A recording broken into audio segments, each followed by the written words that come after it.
Rasisme di dunia persepak bolaan bukanlah sesuatu yang baru.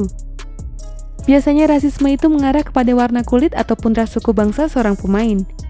Dalam dunia olahraga seperti sepak bola, hal itu terjadi di mana-mana, baik itu di benua Eropa maupun benua lain seperti Asia dan Afrika. Jangan lupa tekan tombol subscribe dan lonceng untuk mendapatkan notifikasi dari Epic Football. Khusus di Eropa, Rusia termasuk ke dalam negara Eropa yang memiliki citra buruk mengenai fair play mereka, terutama para fans klub sepak bolanya yang identik dengan rasisme. Yang belum lama terjadi adalah kasus Malcolm yang ditolak kehadirannya pada saat melawan Krasnodar 7 Oktober 2018. Dalam pertandingan tersebut, fans dari Zenit Petersburg menuliskan kalimat rasis pada sebuah spanduk yang berbunyi, "Terima kasih telah setia menjaga tradisi." Tulisan tersebut adalah sarkas yang ditunjukkan oleh segelintir fans Zenit kepada klub, karena menurut mereka Zenit tak seharusnya memakai jasa orang berkulit hitam. Hal tersebut bukanlah yang terjadi pertama kali. Tapi kalau mau melihat lebih ke belakang, sebenarnya rasisme yang terjadi di Rusia itu seperti apa dan kenapa bisa terjadi?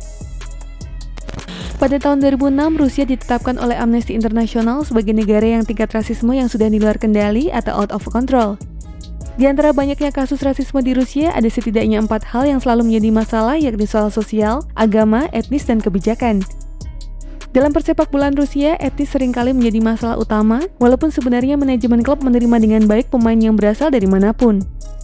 Ada beberapa kasus rasisme dalam persepak bolaan Rusia yang cukup terkenal. Pada Maret 2008, 3 pemain Olimpika Marseille yakni Andrew Ayew, Charles Cabore, dan Ronald Zuber disebut oleh fans Zenit Petersburg sebagai black players.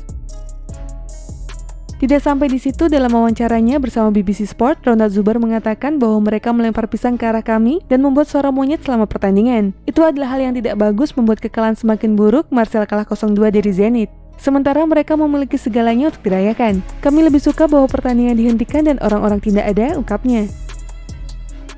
Pada 20 Agustus 2010, Peter Odemwingie terkena lemparan rasisme dari supporter Lokomotiv Moskow. Pemain timnas Nigeria tersebut memang lahir di Rusia, tepatnya di Tashkent, tetapi ia memilih Nigeria sebagai keluarga negaranya. Tepat setelah Odemwingie bergabung dengan West Bromwich Albion pada 2010 lalu, fans Lokomotiv Moskow, klub Odemwingie sebelum bergabung dengan West Brom, langsung membuat spanduk yang bertuliskan "Thanks West Brom" dengan terdapat gambar pisang pada spanduk tersebut. Pada 12 Februari 2012, Roberto Carlos menandatangani kontrak dengan klub asal Rusia yakni Enzima Chakala. Kejadian rasisme terhadap Roberto Carlos terjadi ketika Enzima Chakala bertandang ke Zenit Saint Petersburg dalam lanjutan Liga Primer Rusia. Dalam pertandingan tersebut, salah satu fans Zenit melemparkan sebuah pisang di dekat Roberto Carlos pada saat seremoni pembukaan pertandingan.